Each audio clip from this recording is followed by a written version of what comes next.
Welcome back. It is 1612. In the last one, we had Theta get married. She became a young adult and got married. Aldith became a teen. Unfortunately, Athelina did not survive. Elias introduced his beau to his mother. Did not go well. And Isabella and William got caught by Sophronia. So lots of things happening. This year, we have some scary birthdays, but we shall find out. I mean, wouldn't it be funny if Marie dropped dead this year? No, I need her for some stuff. I still want her to bring the drama. So let's roll for the baby that was born that Elliot Waldrick, who his mother died in childbirth at the end of last year. Solomon Waldrick and Wyman Hoover II can't get a 7, 14, or 19 for those toddlers. And then we have Brangwine de Mohun, can't get a 7 or a 13.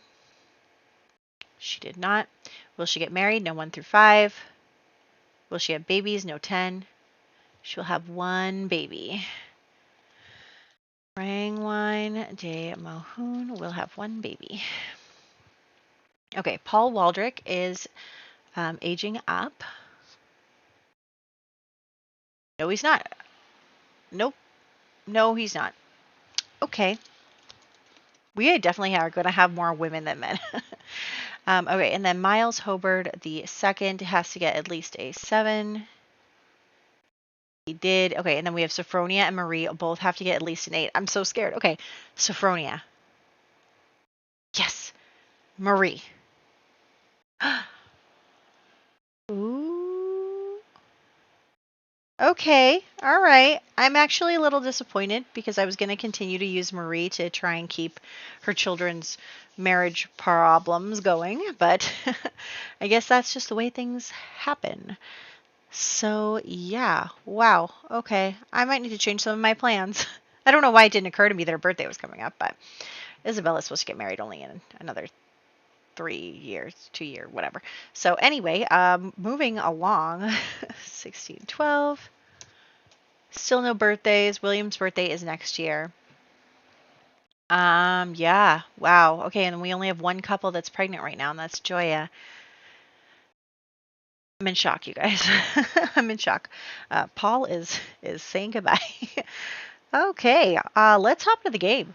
All right, so here we are. We have Isabella just at home with her parents, and she is actually going to go out right now because she is going to go over to William's house because her and William have decided to tell Marie about the relationship and become public. Oh my gosh, it's going to be such a disaster. You know how it's going to be. So they've decided to tell Marie about the relationship. They've been secretly dating for like at least 6 months. So people have gotten married way faster back then than that. So they're going to come over here and they're going to have the discussion. Marie obviously doesn't know what Isabella is doing in her house. You know, she does not understand what's going on.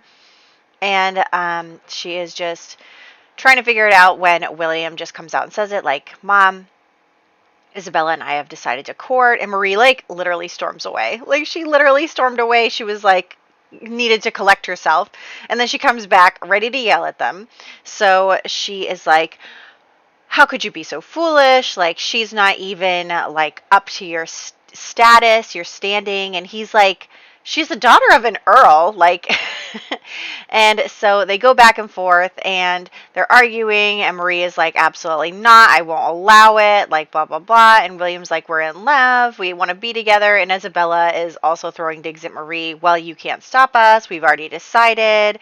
And so they're all just kind of arguing with each other and dealing with that. You know, Isabella leans in for a little snuggle right in front of Marie, and Marie is furious. She is so angry. She is not happy that this is happening. She is like, I won't allow it. I won't let this happen. Like, I'm not going to just roll over and let you do this. And so they're just really getting into it. And the other kids are like coming over to be like, oh, what's going on? Like, what's happening? But yeah, William then tells his siblings, you know, like, we're courting, and Elias is obviously happy for them, even though it's a little weird that they're both related to him. But such was the times. So yes, they are definitely happy to kind of be out in the open now.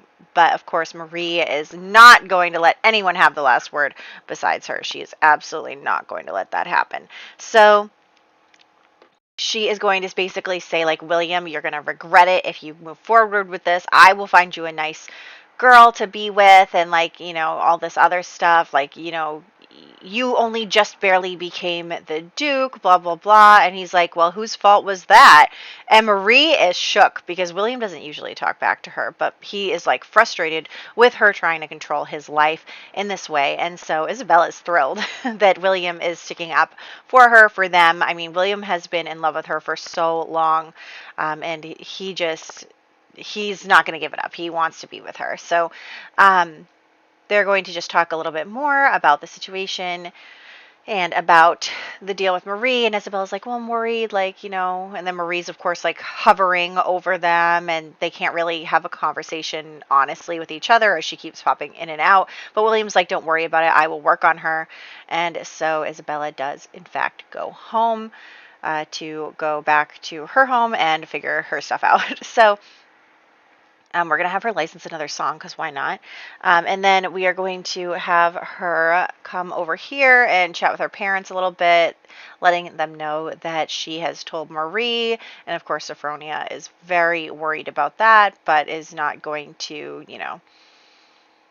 say anything in front of Isabella right now because she knows that she's just going to get, like, a stubborn pushback. So her and Hughie are in the other room and they're basically talking, and she's like, this isn't going to work. Marie is going to, like, kill her.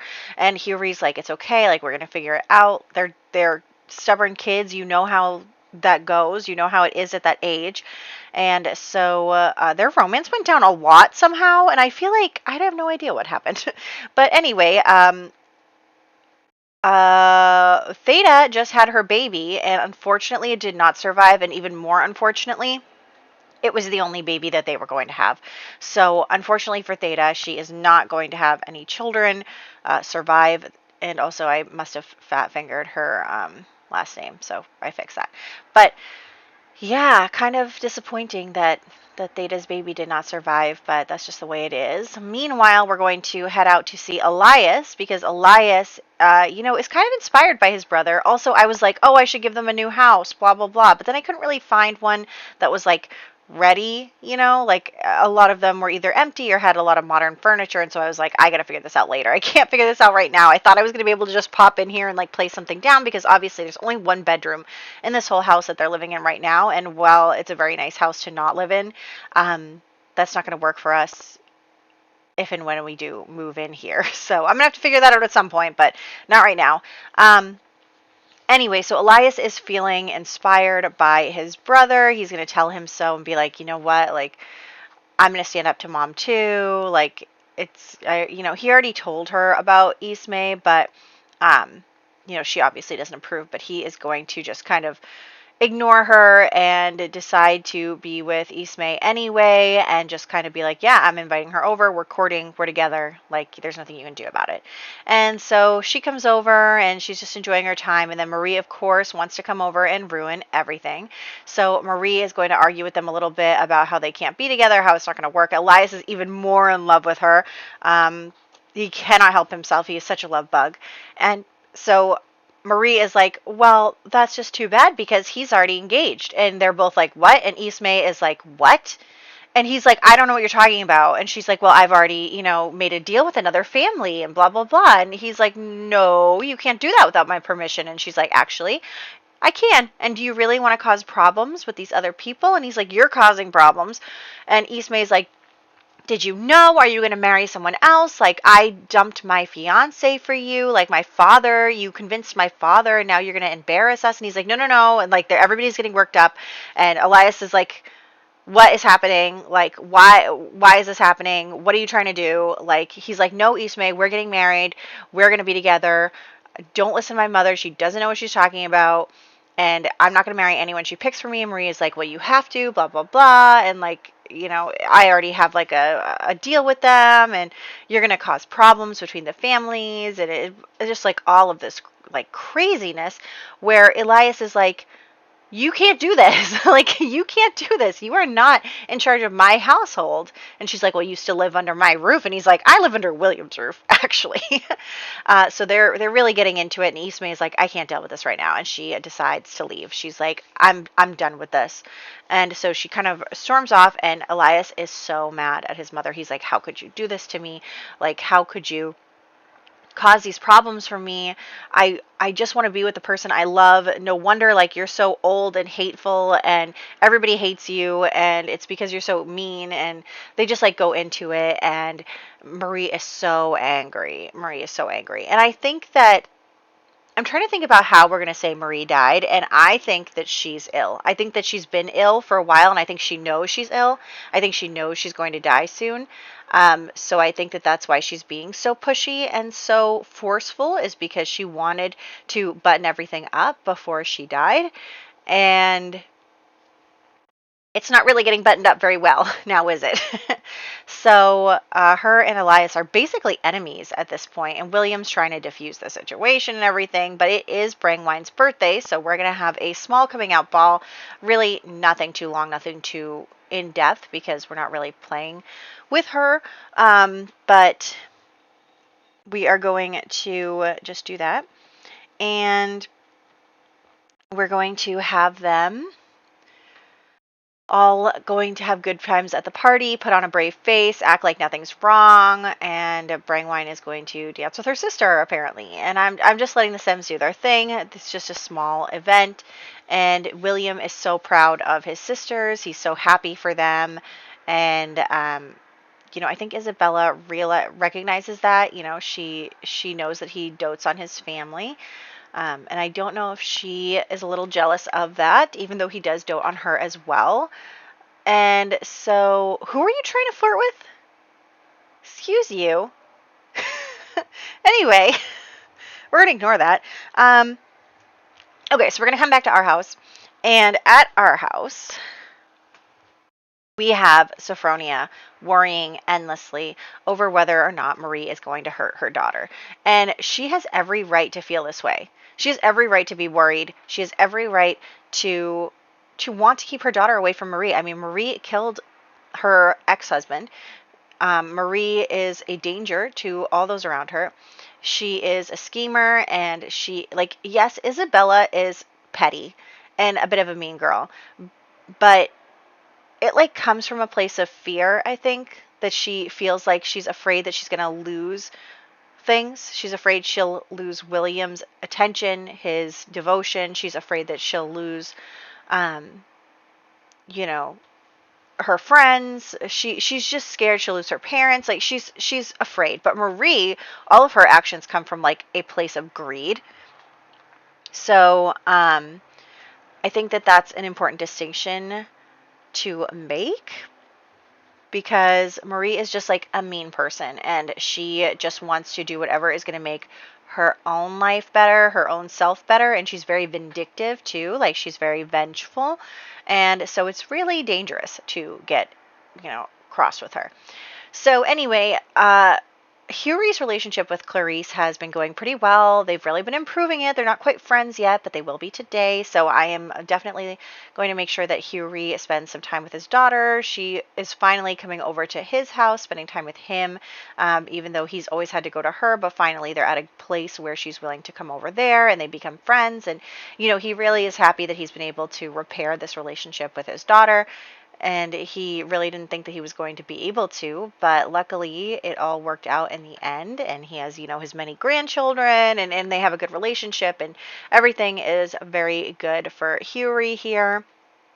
His last order of business is just to make sure Isabella gets married off happily, and then he'll feel like he, was a success. He has a good relationship with his kids. He has fulfilled his duties. He has all his grandchildren to play with and everything. And so that is definitely something that, is an achievement for him, especially as an older sim. So then we're going to go to the park for a teen hangout. The teens are going to do their thing and chill and hang out and everything. And we are going to spend some time. I think Isabella and Constance are getting much closer.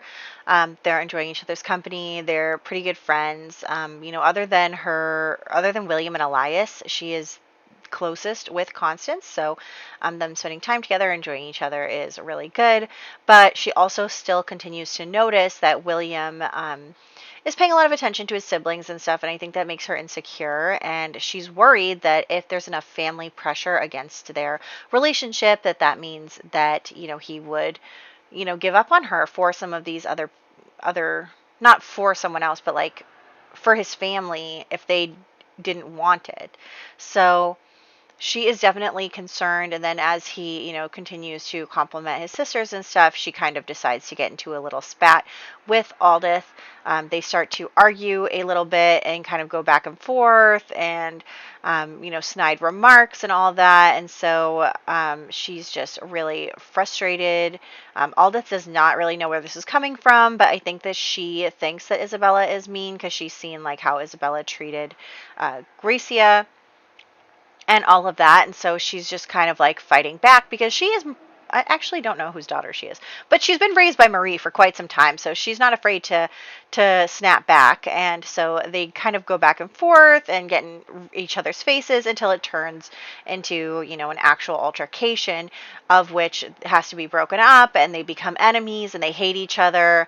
And William and Elias are kind of like pulling them apart, being like, no, we're not doing this right now. And so William is just kind of like, hey, what was that all about? Like, you can't do that. Like, what was that? And she's like, it's her fault. Like, she's definitely trying to place the blame with Aldith, but William isn't super buying it. He's like, come on, like, you two need to get along. And he calls over Aldith and has them like sit together and talk and be like, come on, we're going to be a family. You can't do this. And, you know, try and smooth things over. But the girls hate each other now. They hate each other. And I think that Aldith kind of sees Isabella's tendencies to be petty and to be snide, and she doesn't like that.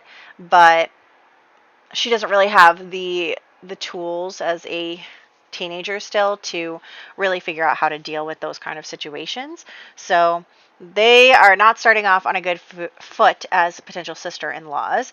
But we are going to switch over to birthdays right now. We have Elliot Waldrick becoming an infant, Solomon Waldrick becoming a toddler, Wyman Hobard II becoming a toddler, Brangwine de Mohun becoming a teenager, Paul Waldrick passing away, Marie Larkin passing away also of her illness that nobody knew about except for her, and then she suddenly died. And then unfortunately the baby did not survive that was born this year. The only exciting birthday next year is William's, but we're not rolling for him or anything, so nothing really going on there. But yes, there will be fallout from Marie's death. We'll see it in the future, but I hope you guys are excited to continue on because Isabella is going to age up in like 2 years. So I am super excited about what is in store for her and her really bad relationships with her future in-laws. So I will catch you guys in the next one.